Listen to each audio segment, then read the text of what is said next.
Hei, tervetuloa Ainutlaatuiset aivot podcastin pariin. Täällä on Linda. Ja täällä on Miisa.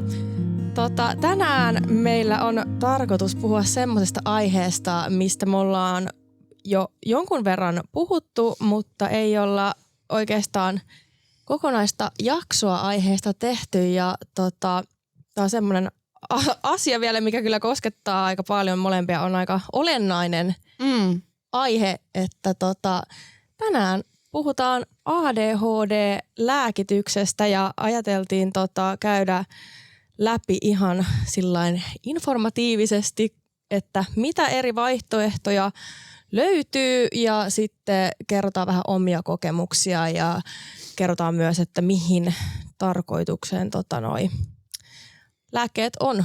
Ja tosiaan sanotaan tähän alkuun, että me ei olla mitään lääkäreitä, että älkää näiden perusteella lähtekö mitään miettimään itsellenne mitään lääkitystä, vaan se on aina lääkärin tehtävä määrätä. Mutta me ollaan näitä jonkun verran nyt opiskeltu tuolla meidän koulussa, niin ajateltiin, että voitaisiin näistä nyt vähän enemmän puhua. Joo, ja muutenkin jakaa vähän semmoisia niinku omia kokemuksia ja ajatuksia tämän aiheen ympäriltä. Tämä on vähän semmoinen aihe, mikä niinku saattaa varsinkin niitä, keillä ei ole ADHD, niin jotenkin niinku, että musta tuntuu, että tämä herättää vähän semmoista niinku triggeröintiä. Siis joo, ja niin kuin sitä joutuu vähän jopa häpeilemään, jos sitä niinku lääkettä syö. Joo, kyllä siis on tullut itselle tosi paljon semmoista, että koska varsinkin tietää sen, että miten paljon esimerkiksi tätä lääkettä käytetään väärin, niin kuin opiskelijat käyttää, että jaksaa opiskella, tai sitten ihan käytetään niin kuin viihdetarkoitukseen, niin kyllä niin kuin välillä on vähän silleen, että hävettää, ja se on myös, ja kun itse kun syön konserttaa, mä en tiedä, sä syöt Elvanseen, mutta ainakin konsertta on niin kuin lasketaan huumausaineeksi. Ja mulla on itsellä tullut vähän semmoinen, että niin jotenkin vähän semmoinen niin kuin olo, että se lasketaan ihan huumausaineeksi. Se on siis huumausaine, siinä lukee huumausaine siinä niin kuin oikeesti? Mä en ole itse asiassa tutkinut Elvansesta. Mun on pakko nyt heti katsoa, että niin kuin lasketaanko Elvanse, koska se on vähän erilainen. Mutta palataan myöhemmin vielä noihin tarkemmin, että mitä lääkityksiä me ollaan syöty ja millaisia kokemuksia meillä niistä on ollut. Mutta voitaisiin ihan alkuun kertoa, että mitä erilaisia näitä vaihtoehtoja on. Katsotaan, osaanko mä lausua näitä. Täytyy vähän luntata täältä. Mutta on saatavilla tosiaan 3 erilaista niin kuin lääkemallia, voiko sanoa.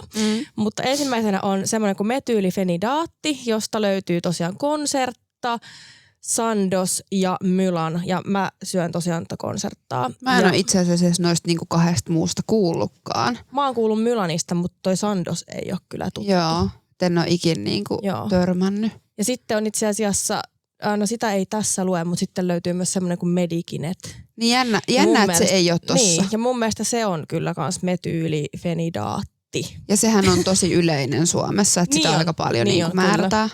Mutta nämä on tosiaan semmoisia pitkävaikutteisia lääkkeitä ja aina niin kuin lääkkeiden kanssa on tosi tärkeää se, että ne aloitetaan pienellä annoksella ja sitten sitä mukaan, onko se nyt noin viikon välein sitten voidaan annosta nostaa ja maksimiannos tuossa konsertassa on ilmeisesti 72 milligrammaa ja se aloitetaan 18.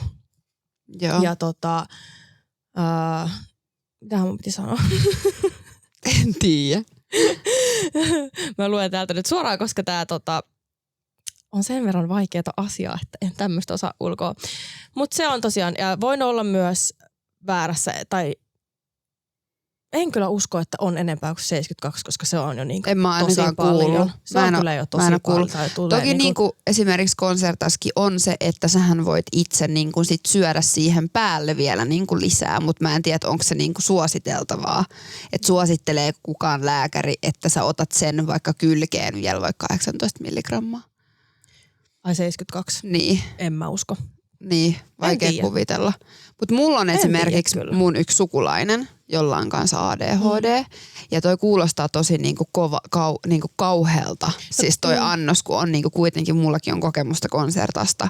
Että mullehan ihan toi 18 milligrammaa niinku riittää. Niin hänellä on niinku silleen, että hän ei tunne mitään edes tolla, niinku oliko se 78 vai 72 on 72. Mun mielestä maksimi. Niin hän ei tunne minkäänlaista vaikutusta edes siitä. Joo. Mikä kuulostaa niin kuin mun korvaan, mun kokemuksien niin kuin kautta niin ihan uskomattomalta. Niin, mutta ilmeisesti ainakin silloin kun mulle määrättiin toi konsertta, niin se menee myös niin kuin sun pituuden ja painon mukaan. Joo, mutta tää on pieni tyttö. Aivan. Siis se on niinku mun kokoinen mimmi. No sitten. Niin. Mutta siis joo, mutta noi on siis tosi yksilöllisiä. Siis niinku nämä on todella yksilöllisiä, miten nämä vaikuttaa ja toisilla vaikuttaa enemmän ja toisilla vähemmän ja tulee sivuoireita ja näin. Mutta jatketaan tätä, että mitä muita vaihtoehtoja on, niin sitten on tämmöinen, katsotaan osaanko mä lausua tätä, lisdexamfetamiini. Lisdexamfetamiini. Kuulostaa pahalta. Ja, ja se on esimerkiksi sitten Elvanse. Joo. Elvanse ja sekin on myös pitkävaikutteinen ja... Eikö se ole jopa pidempi vaikutteinen kuin konsertti? On. Että täällä on niinku konsertta tai nämä metyylifenidaatit on 12 tuntia ja sitten Elvanse on 14 tuntia, eikö niin? Kyllä. Joo. Hyvin muistit. Ja tosiaan se mikä niinku ero näissä on, niin on ilmeisesti se, että miten se niin kuin vaikuttaa. Että se, mitä mä oon ymmärtänyt, niin Elvansessa on enemmän semmoinen rauhoittava vaikutus. Ja semmoinen, että se ns. Hiljentää sen pään, kun sitten taas näissä metyylifenidaateissa on enemmän ehkä se, että se niin sanotusti käynnistää sut. Joo, että mä voin ihan omasta kokemuksesta, että ainakin miten mulla niin konsertta on semmoinen, että kun sä otat sen, niin sanotaan, että puoli tuntia menee, niin sulla on niin kuin hirveä tarve tehdä asioita. Ja niin kuin, että mielellään konserttaa ei ota, jos ei ole niin kuin tekemistä, ainakin oman kokemuksen perusteella.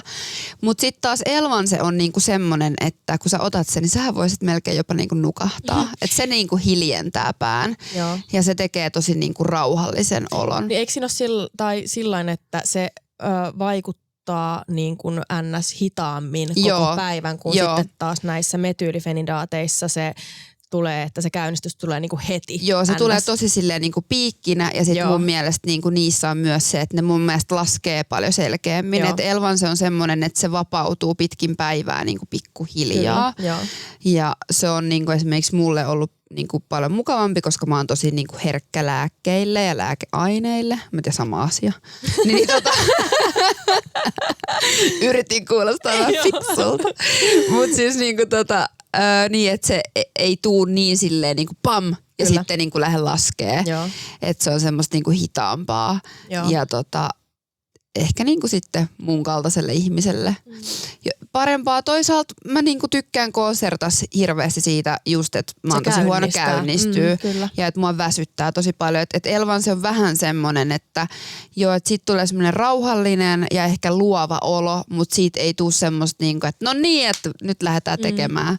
Että siitä vähän puuttuu se niinku käynnistävä. Mutta sitten taas silleen, kun kokonaisuutena katsoo, niin itse tykkään Elvansesta enemmän ihan vaan sen takia, että se ei myöskään tee musta niin hektistä. Kyllä, ja se on niinku ehkä vaikuttanut vähemmän myös sun niinku kroppaan, että sullahan on ollut esimerkiksi päänsärky ja niskakipu ja sun muita tommosta niinku pahempia sivuoireita konsertasta kuin mitä sitten taas Elvansesta. Joo, että se ei tee musta niin semmoista, niinku, että konsertta on vähän semmoinen, että sitten alkaa purea niitä hampaita yhteen ja kroppa menee aika niinku, sehän vetää jotenkin lihaksetkin jopa tosi niinku kireeksi, että Elvanse ei tee niin rajusti niinku semmoista, että siinä ei ole sitä puolta niin paljon. Kyllä, ja totta kai nämä on edelleenkin aina yksilöllisiä, niin, että miten ne vaikuttaa ja kaikissa ADHD-lääkkeissä on sivuvaikutuksia. Ja on, kyllä mulla tulee Elvansesta tulee ihan yhtä lailla pääkipeä.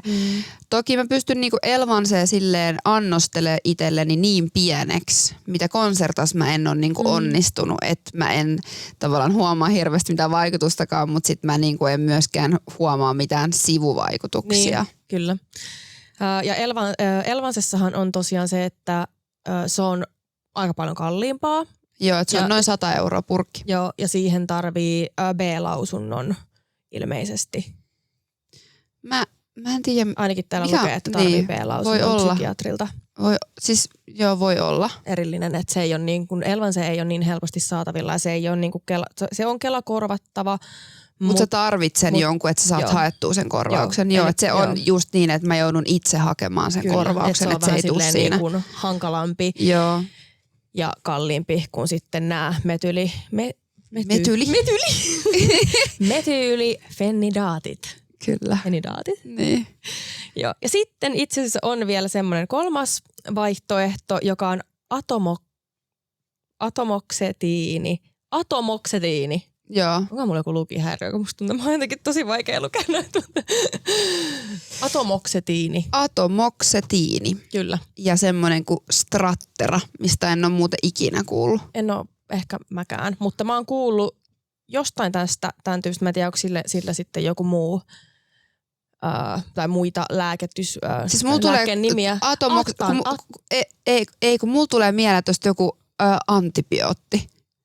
No ei, tää ei ole antibiootti kyllä. Ei olekaan, mutta siis mulla tulee mieleen tosta, että se niinku muistuttaa mua jostain jonkun antibiootin nimestä, että siksi se kuulostaa niin tutulta. Mutta onko joku semmoinen kuin Attend? On. Niin mä veikkaan, joo, niin se on mun mielestä kuuluu tähän samaan.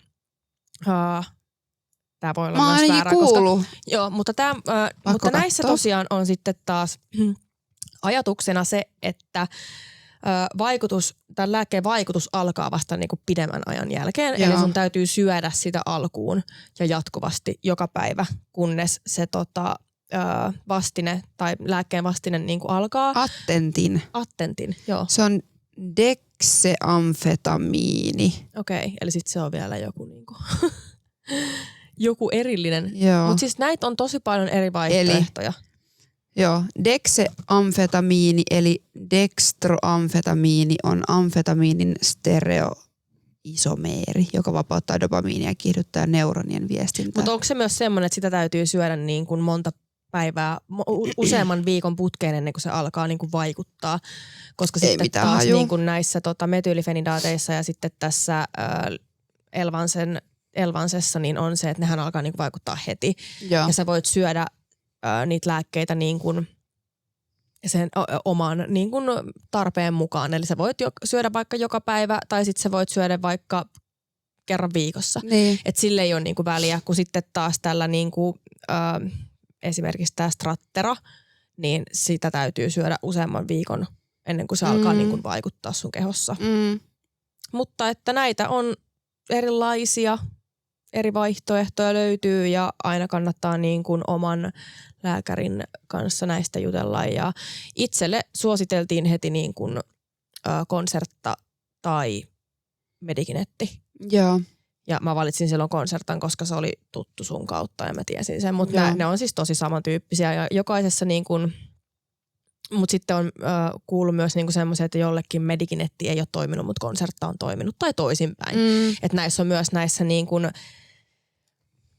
pääaiheiden sisällä, kun on eri lääkkeitä, niin niissäkin ne saattaa toimia niin kuin ihmisillä eri tavalla ja tulee kyllä erilaisia sivuvaikutuksia näin, että ei ole vaan niin kuin että pääluokat olisi sillain toimisi niin sanotusti eri lailla. Ja ihmisillä on niin kuin erityyppisiä just ADHD:tä, paljon erilaisia niin kuin tavallaan tarpeita. Kyllä. Että varmasti sitten just sen oman lääkärin kanssa kannattaa niin kuin jutella, että mikä voisi olla paras vaihtoehto ja sitten aina ekalla ei löydy se paras. Niin, että toi voi olla aika pitkäkin niin kuin prosessi sitten tavallaan etsiä se niin kuin paras hoito. Ja niin, mulla kävi sinänsä hyvä tuuri, että mä kokeilin vaan Concertaa ja se toimi silleen ihan hyvin. Ja en ole sen jälkeen edes kokeillut muuta. Meinasin kokeilla Medikinettiä ja meinasin kokeilla Elvansea, mutta sitten mulla tuli vaan semmoinen, että en mä nyt haluttiin, että se niinku aloittaa, että alusta ja kokeilla silleen jotain muuta. Ja mä muistan, oliko se Medikinetistä, niin kuulin, että oli tullut yhdelle tutulle jotain ihan hirveitä jotain niinku vainoja ja semmoisia, että ei ollut niinku koko päivän pystynyt tekemään mitään. Ja sitten mulla tuli vaan semmoinen, että apua, että en halua kyllä enää kokeilla. Et kun se Concerta on silleen toiminut hyvin. Ja totta kai silloin alkuun oli tosi paljon sivuvaikutuksia, mutta palataan niihin kohta. Voitaisiin puhua siitä, että mihin nämä lääkkeet on sitten niin sanotusti tarkoitettu, että mihin ne niin kuin auttaa tarkkaavaisuuteen, sitten aktiivisuuteen ja impulsiivisuuteen. Ja tuohon tarkkaavaisuuteen niin kuin, se lääke auttaa siihen, että sä pystyt paremmin keskittymään sun toimintoihin, että mitä sun täytyy tehdä ja auttaa siihen, että sä käynnistyt. Niin kuin me ollaan tosi paljon puhuttu siitä, että meillä on isossa osassa se, että käynnistyy siihen päivään ja se, että se auttaa siihen väsymykseen. Ja se, mitä mä oon itse niin kuin huomannut, miten mulla on niin kuin auttanut se lääke, niin semmoiset yksinkertaiset asiat on niin kuin, tavallaan just niin kuin ne normaalit asiat arjessa, mitä niin kuin sä teet. Ihan esimerkiksi silleen, että kun sä vaihdat sen vessapaperirullan, niin sä vaihat sen rullan, etkä sä jätä sitä tyhjää siihen ja laitat sen rullan vaan siihen niin kuin lavuarille tai semmoinen niin kuin viet roskat. Koska mullahan oli siis esimerkiksi roskien kanssa saattoi olla sillain, että mä kävelin ovesta ulos enkä mä nähnyt niitä roskia, vaikka ne oli siinä, tiedätkö, niin kuin Kyllä eteisessä. Kyllä. Että ihan tuommoisiin niin kuin perusjuttuihin. Asioihin mitkä on joillekin ihan normaaleja asioita, että se kaapin ovi menisi kiinni. No kaapin ovet jää edelleen auki. Niin, että siihenkään ei, siihen ei ole keksitty vielä lääkitystä. Mutta niinku se, mitä mä itse silleen huomaan, miten mulla se lääkitys on niinku just auttanut, niin on noin ihan niinku perusasiat. Ja nyt silleen, että totta kai sitä on niinku on miettinyt silleen, että onko tämä lääke niinku auttanut mua, mutta jos mä katson mun elämää silleen niin kuin muutaman vuoden taaksepäin, niin kyllä se on selkeästi vaikuttanut tosi paljon semmoiseen, että mä oon sen lääkkeen kautta oppinut niitä rutiineja, oppinut esimerkiksi siivoamaan, tai ei voi sanoa, että oppinut siivoamaan, vaan niin kuin se, että käynnistynyt siihen. Kyllä. Ja se, kun se siivous tulee nykyään niin silleen luonnostaan ja oppinut siihen, että kun on niin kuin siistejä paikat on tip-top, tai en välttämättä ihan tip-top, mutta kuitenkin silleen todella paljon siistimpää kuin aikaisemmin, niin sit se on ehkä niinku myös sit ruokkii sitä, että ne paikat pysyy siistinä. Niin kyllä, siis ihan varmasti. Ja monethan luulee, niinku, että esimerkiksi ADHD-lääke on semmoinen asia, mitä sä sitten syöt niinku koko loppuelämässä. Mutta senhän idea on oikeastaan olla vähän niinku kuntouttava niinku jakso, minkä aikana sä opit näitä rutiineja ja sitten sä voit pikkuhiljaa ehkä kokeilla olla ilman sitä lääkitystä, että koska ne menee sinne solumuistiin pikkuhiljaa ne rutiinit ja sitten ne alkaa niinku luonnistua ilman sitä lääkitystä. Toki sitten on paljon semmoisia ongelmia, kuten vaikka käynnistyminen, mikä ei ole semmoinen asia, että se vaan ei välttämättä mene sinne solumuistiin. Tai väsymys. Niin, mutta sitten kun sä opit tavallaan ottaa elämässä semmoisia rutiineja, kuten vaikka liikunta, säännöllinen syöminen, sä huolehdit, että sä menet aikaisin nukkumaan, niin sitten tavallaan ne myös auttaa siinä käynnistymisessä ja helpottaa sitä niinku arkea. Kyllä, ja siis se, että miten niin kun tämän lääkkeen avulla opetellaan semmoisia ihan perusarkisia asioita, esimerkiksi niin kuin, että maksetaan niin kuin laskut ja tämmöistä, niin se on ehkä se, mihin on saanut sen niin sanotun rutiinin ja rytmin, että ne asiat niin kuin hoituu. Ja sitten myös lääkehän auttaa impulsiivisuuteen todella paljon ja sosiaalisiin tilanteisiin, sosiaaliseen ahdistukseen ja tämmöiseen, että mitä itse on ainakin huomannut, että mä en ole enää niin impulsiivinen kuin ennen. No ei. Ihan siis silleen, että totta kai välillä. No ei se lähde niin kuin meistä, ei, vaikka sen ei niin kuin mutta siis ihan ylipäätään sellainen impulsiivinen ostaminen. Niin. Sitä sä et ole kyllä niin kuin nyt hetkeä tehnyt. En. Mä oon siis tosi niin kuin. Joo, se on kyllä hyvä. Ei. Mutta siis silleen, että semmoinen niin kuin, semmoinen impulsiivinen, että on enemmän ehkä niin kuin malttia.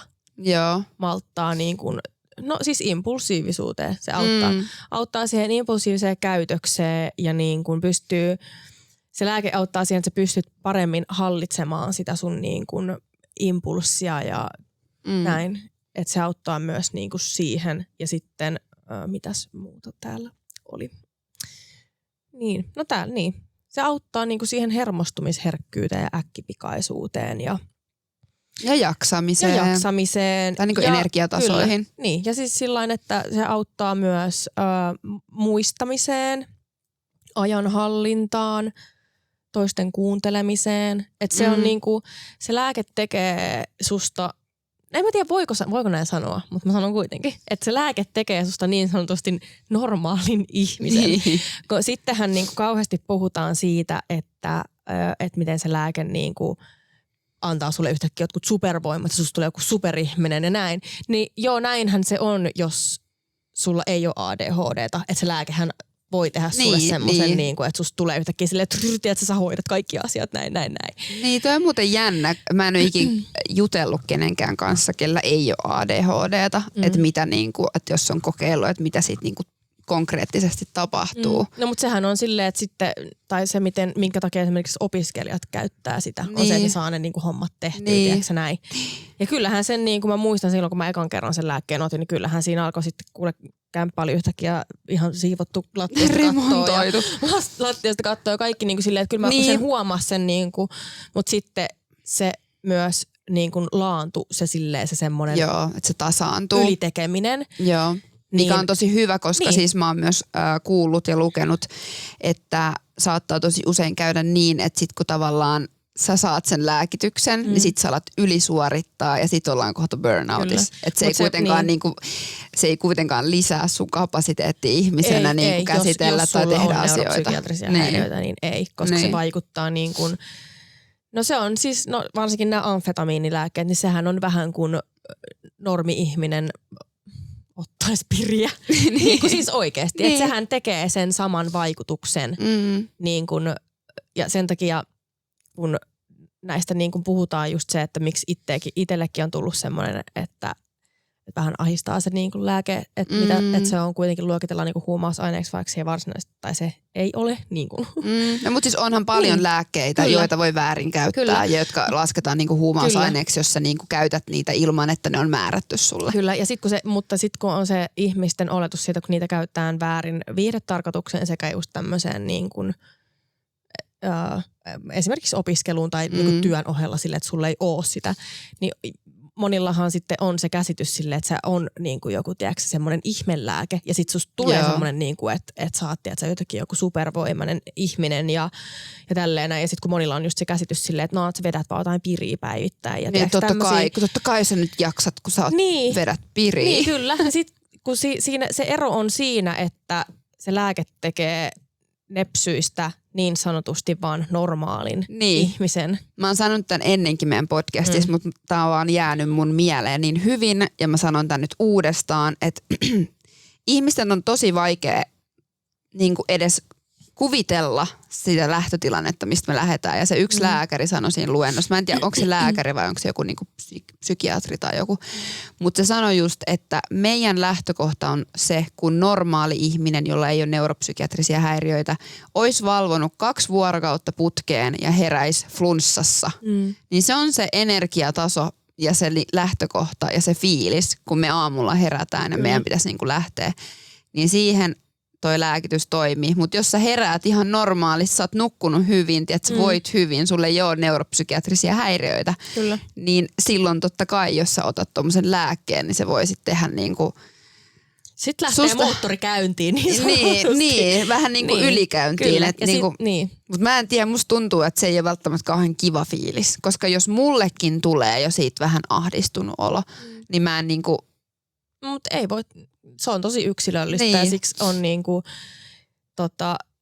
harmi sinänsä, niinku, että toi lääke on semmoinen, että sitä voidaan niinku väärinkäyttää, koska se luo niin paljon sitä stigmaa sille, niinku, niille, jotka sitä oikeasti tarvitsee. Ja sen takia itsellä on myös just se, että niinku, välillä tulee semmoisia ajatuksia, että syöks mä niinku jotain huumetta silleen päivittäin. Ja tulee semmoinen itselle vähän semmoinen ällöttävä olo, ja sit kun myös tietää sen, että miten se niinku lääke vaikuttaa sun niinku kehoon. Että kyllä mullekin tulee sitä sydämen tykytystä ja tiedätkö tämmöistä näin, että siinä tulee vähän semmoinen näin, semmoinen olo. Niin sit tulee vähän semmoinen, että niin, että onko tää ihan ok? Niin, että tulee vähän silleen, joo, että kyllä vähän mä niinku ällöttää. Ja sitten myös niinku, että nythän tosiaan on ollut tosi paljon uutisissa just näistä lääkkeistä ja niitä tosi silleen ehkä aika negatiivisesti uutisoidaan. Kyllä, että tai just, ylipäätään ADHD-diagnooseista ja lääkityksestä. Ja Jep, että nyt on ollut just, että niin kuin ADHD-lääkkeiden käyttäjien määrä on 8-kertaistunut Suomessa vuodesta 2010.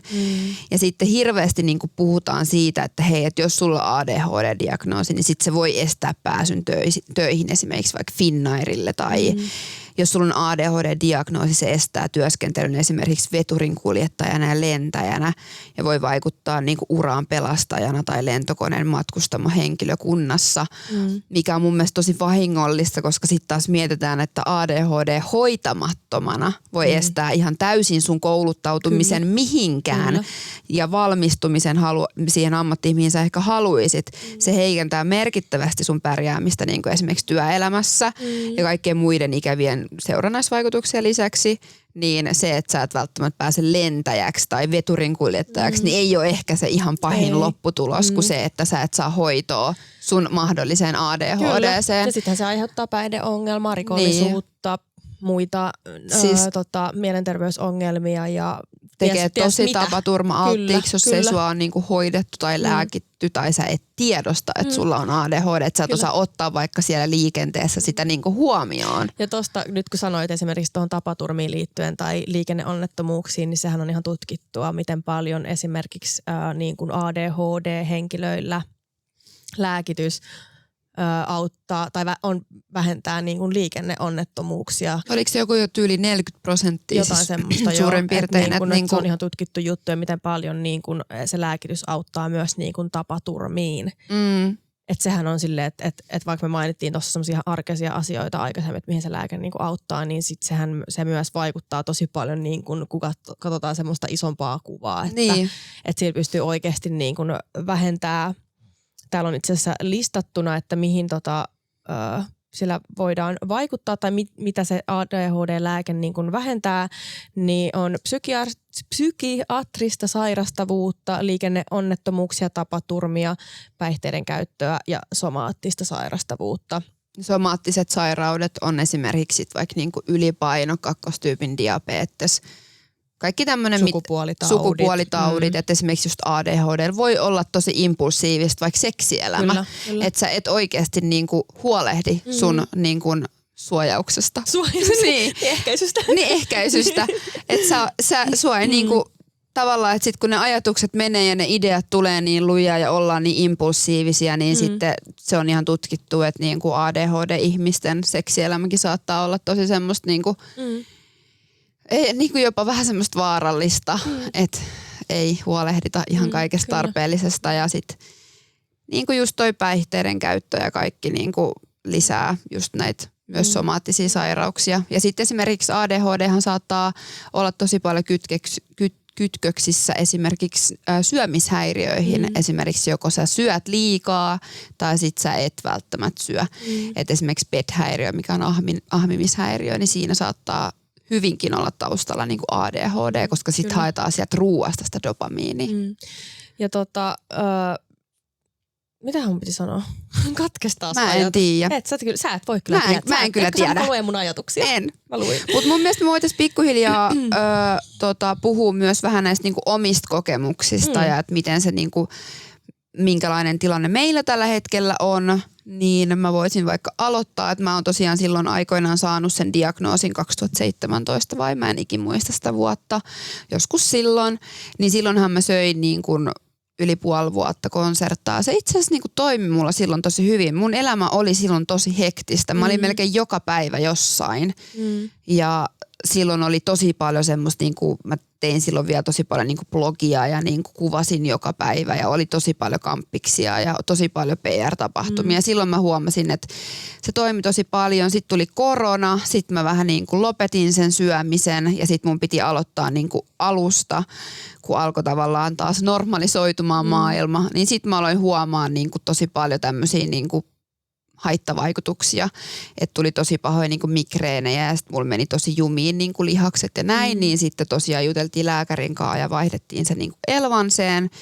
No Elvansen kanssa myös tulee, että musta tuntuu, että mun migreeni on kroonistunut tässä niinku iän myötä stressin ja tämmöisen kaiken mukavan vaikutuksesta, niin Elvansekin sen migreenin mulla helposti laukaisee, mutta nyt mä oon niinku löytänyt semmoisen annoksen, mitä mä pystyn silleen, että jos mulla on vaikka tosi pitkä päivä, niin mä saatan ottaa niinku tosi pienen annoksen niinku sitä Elvansea.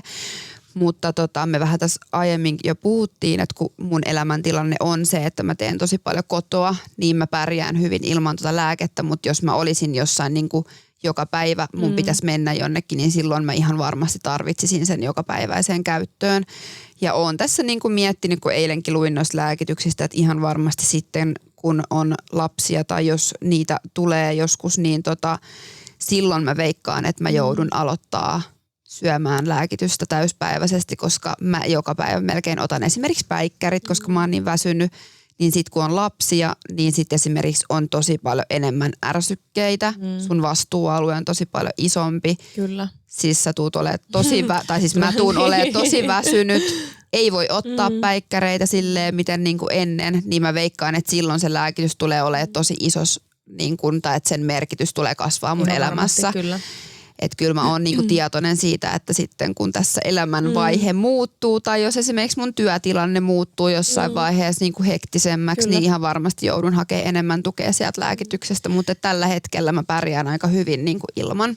Eli sä syöt silleen niinku satunnaisesti. Osaatko sanoa, kuinka monta kertaa about viikossa ehkä otat? No siis ehkä 2 kertaa kuukaudessa, jos sitäkään. Et esimerkiksi tänäänkin mä mietin, kun meillä on tosi pitkä podcast-päivä, että tänään tosiaan nauhoitetaan 3 jaksoa. Mä mietin, että mä otan, mutta sitten mä oon silleen, että ei, että kyllä mä nyt niinku pinnistelen tänne. Että sit mulla on jotenkin, kuitenkin sit kun mä pääsen kotiin, niin jotenkin rauhallisempi olo. Että kyllä se vaikuttaa sit kuitenkin sen verran niinku siihen mun yleisoloon. Että jos pystyn olemaan ilman, niin oon, mutta sitten mulla on myös toki se, että mä en ole missään vaiheessa jaksanut tehdä sitä duunia, että mä söisin sitä vaikka 2 viikkoa putkeen, jolloin se muuttuisi tosi paljon, että ne niin kuin sivuvaikutukset. Ei riitä 2 viikkoa, se on varmaan 2 kuukautta vähintään, että ne oikeasti, että sun niin kuin oikeasti kroppa tottuu siihen, että se on, se on tosi pitkä duuni ja se pitää tehdä silleen, että sä oikeasti otat sen joka päivä ja se on kyllä varsinkin sun sivuvaikutuksilla niin kuin se on oikeasti se on aika tosi raskasta. On, koska mulla tulee siis oikeasti niin pahoja migreenikohtauksia, että sit mä joutuisin käytännössä olemaan varmaan niin kuin ekat ainakin 2 viikkoa varmaan lähes niin kuin työkyvytön. Kyllä. Tuli mieleen muuten, tiedäksä, että saakohan ADHD-lääkkeet syödä raskausaikana? Ei mitään hajua. Ei ole mullakaan. Mutta mä veikkaan, että saa, koska tai en tiedä, koska se kuitenkin on sit kuitenkin huumausaine. Niin, kyllä. Niin en osaa sanoa, että voiko se vaikuttaa sit siihen niin kuin sikiön kehitykseen jotenkin, että toi pitää kyllä oikeasti. Niin, koska mä aloin miettiä silleen, että joku raskausaika niin kuin ilman lääkitystä, niin en tiedä mitä siitä tulee. Tarvii jonkun omaishoitaja silloin saa kyllä. Nähdä.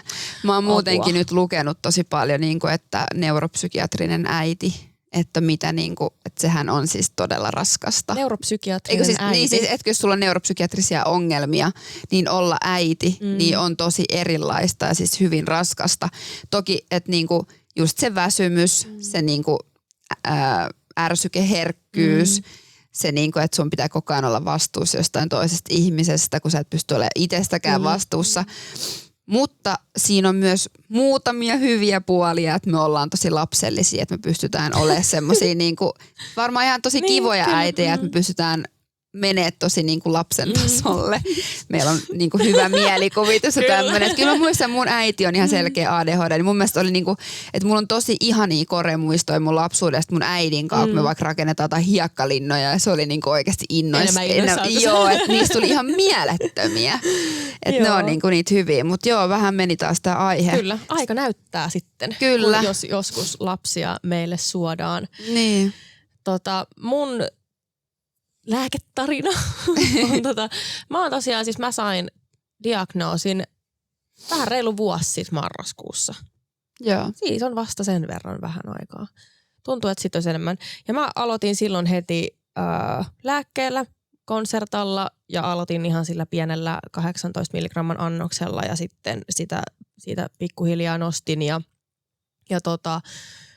sitten päädyin semmoiseen, että paras itselle oli se, että mä otan sen 3 6 aamulla ja sitten tarvittaessa sen 18 lisäannoksen sitten päivällä tai aamupäivällä. Ja pitkään sitä myös niin kuin söin. Sitä tällä näin on siis oikeastaan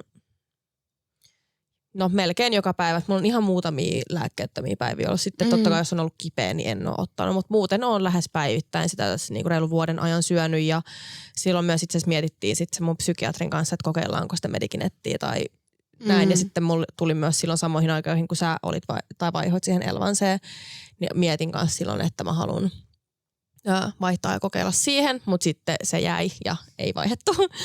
Ja se on ollut, mä oon tosi paljon ollut niin kuin sen lääkkeen puolesta puhuja täällä podissa ja joka paikassa. Ja mulla se on toiminut tosi hyvin siihen tarkoitukseen, mihin se on tarkoitettu. Ja mulla oli myös alkuun tosi pahat pääkivut, mutta mä kestin ne. Että ne tuli yleensä niin kuin iltaisin ja sitten mä otin vaan särkylääkettä ja tälleen. Ja niin, että sulle ei sentään, kun mullahan tulee niinku semmoiset, että siihen ei särkylääke niinku auta. Että se on kyllä se niinku migreeni. Oli semmoinen koko ajan vähän semmoinen orastava pääkipu, mutta kyllä se niinku särkylääke auttoi ihan jees, mutta kyllä se oli aika semmoista niinku, että se oli vaan, mä ajattelin, että mä vaan niinku taistelen tämän läpi ja kyllä tästä jossain vaiheessa helpottaa. Ja alkuun tuli tosi paljon esimerkiksi sitä suun kuivumista ja ruokahaluttomuutta oli alkuun. Mutta sitten se tasaantui siitä, että siinä meni se jokunen kuukausi, että sitten alkoi taas niinku ruoka maistua normaalimmin ja huomasi, että ei ollut enää sitä pääkipua samalla tavalla. Ja mitähän muuta mulla oli silloin vaikutuksia. Se semmoista niin kuin, no mulla verenpaine nousi sen verran korkeaksi, että mä syön nyt myös verenpainelääkettä ton lääkkeen yhteydessä ja sitten semmoista alkuun se lääke toi semmoista vauhtia. Niin sanotusti, mutta sekin niin kuin tasaantui ja semmoinen niin kuin pärinä. Vähän oli semmoista niin kuin tärinää ja pärinää ja tämmöistä, mutta se on kaikki niin kuin tasaantunut ja olen siitä kiitollinen, että se lääke on oikeasti ollut mulle aika semmoinen, niin kuin, se meni mun kohdalla aika helposti. Joo. Niin kuin, että löytyi sillain ihan hyvä annos ja näin ja se on toiminut ihan hyvin ja näin. Ja tällä hetkellä on semmoinen tilanne, tai on ollut jo vähän pidempää, että kun on just ollut näitä niin kuin ajatuksia, että no, tämä on niin kuin huumausaine ja kun on niin paljon sitä väärinkäyttöä, niin paljon sitä stigmaasta ja sitten kun jengi on sille, että sä vedät jotain piriä ja tiedätkö niin kuin tämmöistä, niin on tullut itsellä vähän semmoinen, että mä en halua niin kuin, että mä en jotenkin niin kuin halua syödä tätä lääkettä ja mä tiedän sen, että mä tarviin sen lääkkeen kyllä niin kuin päivittäin siihen, että mä pystyn toimimaan, koska mulla se auttaa tosi paljon siihen väsymykseen esimerkiksi, että jos mä en ota lääkettä, niin mä oon ihan superväsynyt. Mutta se, että niin kuin mä tuossa aikaisemmin jo sanoin, niin mä oon sen lääkkeen kautta oppinut myös sit semmosia rutiineja, että onnistuu se roskien vieminen, onnistuu se vessapaperirullan vaihto ja että kämppä pysyy siistinä ja tiedätkö niin kuin ihan tämmöiset niin kuin perusarkiset jutut.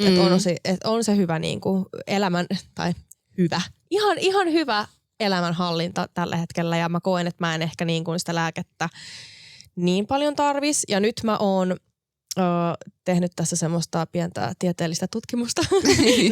Mutta siis mulla oli toi loppuvuosi oli tosi raskas ja oli ahistavia juttuja ja semmoista niin kuin asioita, jotka vei mielen matalaksi ja näin. Ja mä tossa niin kuin söin vielä tuossa loppuvuodesta söin sitä, että mä otin sen aamulla sen 3-6 ja mitä mä oon niin kuin pitkään jo syönyt ja kävi juttuja loppuvuodesta ja mä huomasin, että mä olin niin kuin tosi ahistunut ja itse asiassa tämä, mistä piti kans puhua, on mitä kun me tosiaan opiskeltiin näitä juttuja tästä lääkkeestä tuolla meidän koulussa, niin oli se, että toi lääke vähentäisi tupakointia. Niin no tohon mä en kyllä usko. Toi on myös itselle semmoinen, että on todella vaikea uskoa, mutta ilmeisesti näin on. Mutta ehkä ajan saatossa, niin. Mutta en mä tiedä. Mutta itsellä on niinku todella eri kokemus. Mähän on ollut siis sillä, että mä oon niinku polttanut aikoinaan niin, että aina kun mä oon niinku käynyt ulkona, eli aina kun on niinku juonut, niin on tullut heti röökin himot. Ja mä oon siis joskus nuorempana, joskus parikymppisenä niin kuin polttanut silloin ihan päivittäin. Mutta se loppui silloin niin kuin yhtäkkiä ihan seinään, mutta sitten mulla oli sitä, että silloin kun olin niin kuin ulkona, niin poltti ja näin. Mutta sitten kun aloitti ton lääkityksen, niin alkoi tekee niin kuin röökiä mieli heti. Että se nosti semmoisen jotain, niin kuin, että siis tekee niin kuin mieli röökiä ja sitten siinä, mä en muista miten sen silloin alkuun meni, mutta et tuli kuitenkin sitten sillain, että sitä röökiä tuli välillä niin kuin alkuun poltettu ehkä 1-2 sillain satunnaisesti. Mutta no edelleenkin mulla on silleen, että jos mä nyt käyn jossain ulkona, niin kyllä edelleen rööki valitettavasti maistuu, mutta se on silleen niin kuin ihan muutama tupakka niin kuin, näin. Mutta tuossa loppuvuonna tosiaan mä huomasin, että mä olin tosi niin kuin olin ahdistunut ja tuli semmoisia asioita elämään, mitkä sitten niin kuin muutti elämää ja näin. Ja sitten mä huomasin, että mulla niinku röökiä teki mieli niinku joka päivä. Niin. Ja joka päivä mä varmaan kuukauden ajan niin kuin poltin sen muutaman röökin aina sillain iltaisin, että tuli semmoinen ihan hirveä himo siihen Mutta se voi olla, että just että sit tommonen niinku ahdistuneisuuskin kyllä, lisää sitä. Joo, ehdottomasti. Ja sit mä aloin niinku miettiä sitä silleen, että sitten että mulla tuli semmoinen silleen, että mä en niinku halutti, että se niinku jää tähän koukkuun. Ja kyllä mä niinku tiesin, että en mä jää siihen sellainen koukkuun. Että kyllä mulla oli vaan silleen, että se oli se muutama rööki päivittäin vähän silleen laski sitä niinku hermostuneisuutta ja ahdistuneisuutta ja tämmöistä. Siis mä olin lähin viikoksi mun vanhempien luokse jouluna, niin mä huomasin, että siellä mun ei esimerkiksi tehnyt mieli niinku ollenkaan. Vaikka mä söin edelleen sen saman 3-6 joka päivä. Mutta sitten kun mä tulin taas takas Helsinkiin sieltä, niin saman tien tuli taas se niinku rööki. Voiko se olla, että täällä se ilmapiiri on se joo, niinku... se voi olla se, että mua niinku ahisti niin. Täällä, tiedätkö, paljon enemmän niin. Näin. Ja sitten mä niinku yksi päivä, mä niinku mietin silleen, että vitsi, että onkohan tää rööki nyt silleen, että onko mä niinku taas jotenkin koukussa tähän. Mulla oli sille tosi semmoinen ällöttävää. Mutta silti oli vaan pakko, niinku, kun tuli se himo, niin käydä edes yksi rööki polttaa päivässä. Mutta sitten mä olin jonkun sunnuntai silleen, että mä en ottanut lääkettä ollenkaan. Ja sitten mä huomasin, että mun ei niinku, että mua ei ahistanut. Mun ei tehnyt meidän röökiä. Sitten mä olin silleen, että okei, että vitsi, että joo, että on tapahtunut tässä nyt asioita, mutta että onko toi lääke niinku, että se niinku ylläpitää sitä mun ahistusta ja sitä röökin himoa, vai onko se, että mulla tekee mieli röökiä sen takia, että on ollut tässä nyt vähän niinku paskoja juttuja. Niin. Sitten mä aloin niinku kelaa sitä silleen, että ei hitto, että nyt että mun on pakko niinku tehdä tälle asialle jotain. Että ensinnäkin mulla siis oli se, että tuli se, että mua ei ahistanut. Niin. Ja sitten mä aloin miettiä silleen, että joo, että ehkä mä niinku kokeilen nyt niinku vähentää lääkitystä.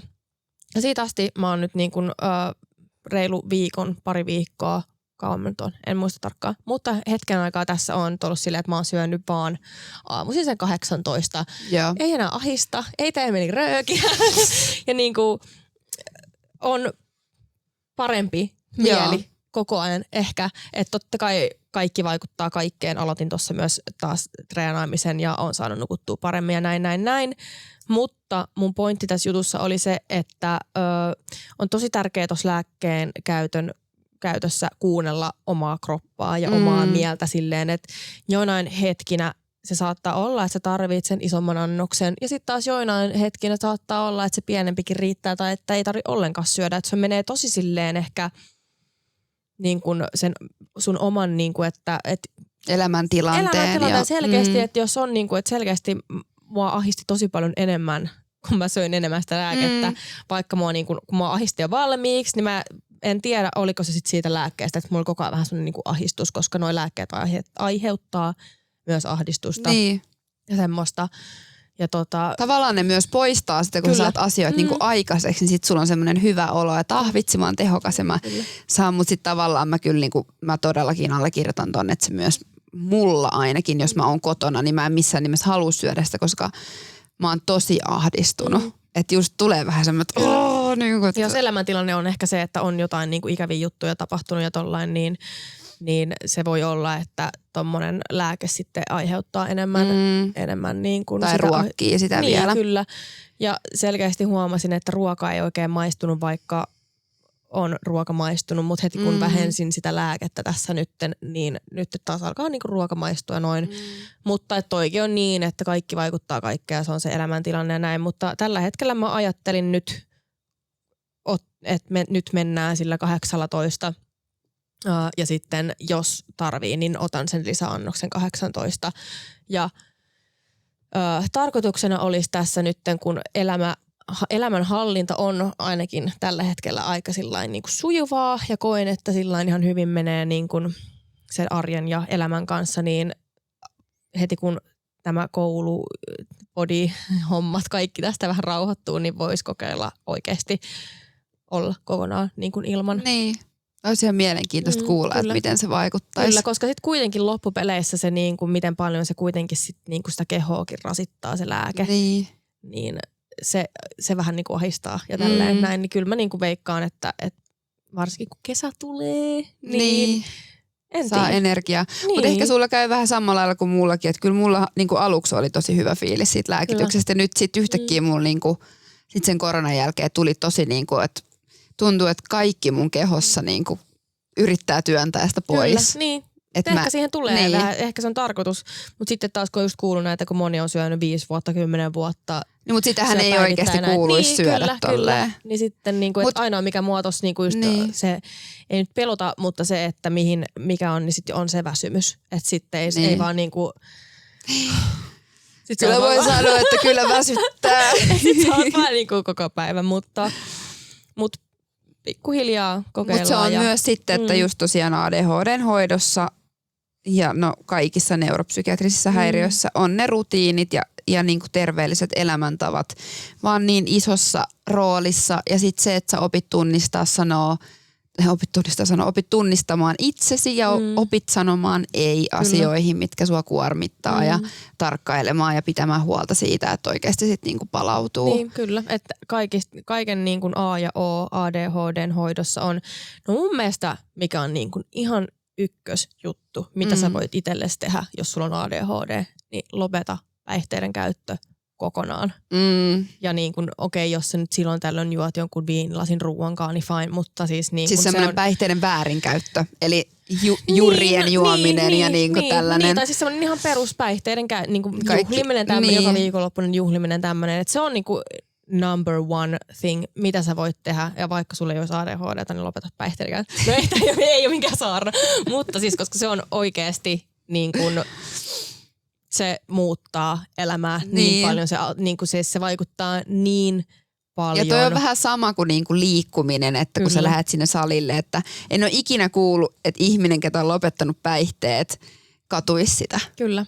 Tai että se ei olisi tuonut niinku ihan mielettömästi hyvää sen elämään. Sama, että en ole ikinä kuullut, kun joku ihminen on käynyt vaikka treenaamassa, että sitä niinku kadut.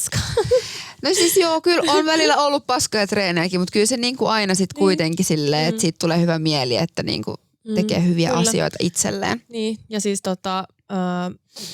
ihan niin kuin kaikille tietenkin päihteiden käyttö tai semmoinen liiallinen päihteiden käyttö on huonoksi, mutta nimenomaisesti jos sulla on neuropsykiatrisia häiriöitä, niin se päihteiden käyttö pahentaa niitä oireita moninkertaisesti ja varsinkin silloin, kun sä oot krapulassa ja palaudut, niin se pahentaa niitä oireita moninkertaisesti. Niin se on ihan ensimmäinen semmoinen, mitä suosittelen tekemään. Ja sitten totta kai niin kuin lääkehoidon lisäksi on sitten tosi paljon muita hoitomuotoja ADHD:seen, mutta niistä me ollaan aika paljon puhuttu. Mutta toivottavasti tästä kaikki sai nyt sillain suhteellisen kattavan tiedon ADHD-lääkkeestä ja miten ne vaikuttaa. Tämä ei tosiaan ollut mikään oikeasti asiantuntijoiden tai lääkäreiden pitämä pidin tässä puheen. Niin.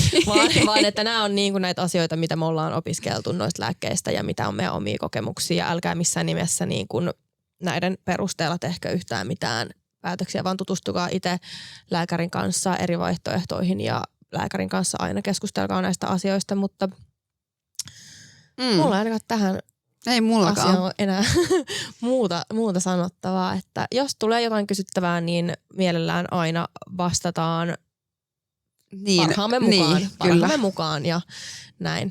Mielellään ei. Mua välillä vähän silleen pelottaa, kun ihmiset laittaa mulle niitä lääkekysymyksiä, että, niinku, että mitä siihen vastata, mutta silleen, että lähtökohtaisesti kannattaa aina niinku kääntyä asiantuntijan puoleen tämmöisissä asioissa, että voidaan vaan kertoa niinku omien kokemusten kautta. Kyllä.